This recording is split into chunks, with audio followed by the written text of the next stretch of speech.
এমন ম্যাচও হারা যায়। কবে শিখবে বাংলাদেশ? কবে আস্থার প্রতিদান দিবে কোটি কোটি মানুষের এসব ক্রিকেটাররা? বোলাররা মাত্র 136 রানে আটকে দিলেও ফিল্ডিংয়ের অবস্থা ছিল যাচ্ছেতাই। এরপর মামুলি টার্গেটকে কঠিন করে তুলে ম্যাচ হারিয়ে দিল ব্যাটিং ইউনিট। কোনো প্রকার প্রতিরোধই করতে পারেনি জাকের আলী, তাওহিদ হৃদয়, পারভেজ ইমনরা। বাংলাদেশের এমন হতাশাজনক পারফরমেন্স নিয়েই বাকিটা জানবো রিপোর্টে।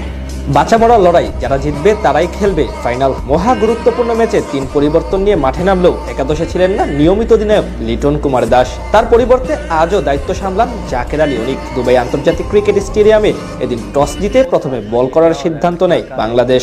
বিপরীতে ব্যাট করতে নেমে শুরু থেকেই চাপে ছিল পাকিস্তান। প্রথম ওভারে তাসকিনের বলে এক বাউন্ডারি মেরে ভালো কিছুর ইঙ্গিত দিতে চেয়েছিলেন সাহিবজাদা ফারহান, কিন্তু পরের বলে তাকে ক্যাচে পরিণত করে পেভিলিয়নে ফেরান ঢাকা এক্সপ্রেস। সাথে স্পর্শ করেন নিজের শততম উইকেটের মাইল ফলক।